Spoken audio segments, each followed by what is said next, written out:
contract a year ago, there's no way that I thought they would hire staff, get an organization, get a building, get the equipment, and set the foundation for recruiting business overnight. There's no way that, I mean, I'm not stupid. The 3-year program is reasonable.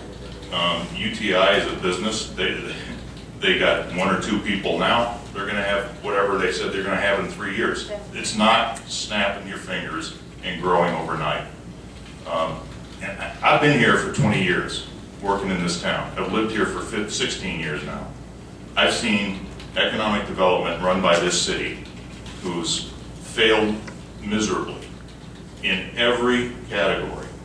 I mean, we had more, I want to get this business in here from the political side so I can stick a big fat feather in my campaign hat next time than we did truly fundamental business recruitment. And I can go down the list. I mean, NCS, the amateur sports facility out there whose financials were vetted and they miraculously disappeared. Solstice, $2.5 million loan that's down the rat hole. It puts put that in perspective of what we're investing in and the potential that we can get out of this. It's insane. I think this is the right answer. I think we're on the right move. I'm all on board with a quarterly report. You know, and what I'm really happy to see is they're working on the local businesses and helping local businesses. Losing a business is saving a business from loss is like getting a new business. I mean, either they're gone or they're here. They're viable or they're not. If they're viable and we're struggling and got help, that's a new business because they were gone if we didn't. So anyway, that's mine. Thank you, Mr. Epson. Mr. Lippman? Thank you, Mayor Pro Tem. I do agree with both councilmen on the quarterly. I had that in my notes to mention that. I think it would be a little bit more efficient on everybody's part. Public-private organizations and economic development are risky. We know that. There's a number of papers out there that have shown where it's been successful, where it hasn't been successful. I like to look back at the past a little bit and see what's gone on here in Mesquite. And we were very fortunate prior to you being here in around the year 2000 when suddenly Mesquite was discovered out of nowhere and businesses were flocking to Mesquite without any big push on the part of the city to get them here because they saw the writing on the wall. This was going to be a boom town and they wanted it on the ground floor. Times have changed, as we all know. We're not the same Mesquite as we were 4 or 5 years ago. We're on the upswing again, but it's going to take a little bit of time.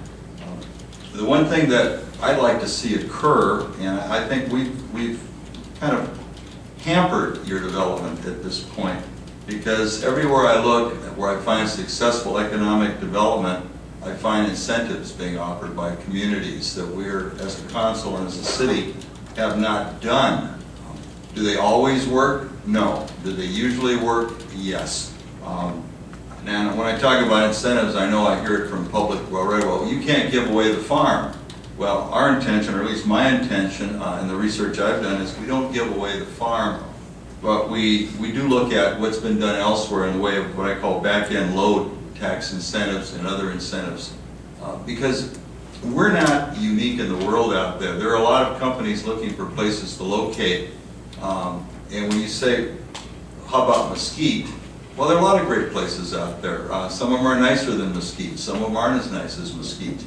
But we need to do something to stand out even more so. And I think as a city, maybe we've let down the organization a little bit by not having these incentives in place so that you have another tool to sell our community with. And you had mentioned tax incentives, and they do work. And I've got the documentation to show where they've worked and the documentation to show where they haven't worked and how they're done. In Community Toolbox, and I don't know if you're familiar with the publication, an entire chapter, numerous pages are devoted to tax incentives to support community health and development, and I think it's something we all have to look at. As far as overnight success, I built a business from scratch. I had no customers whatsoever.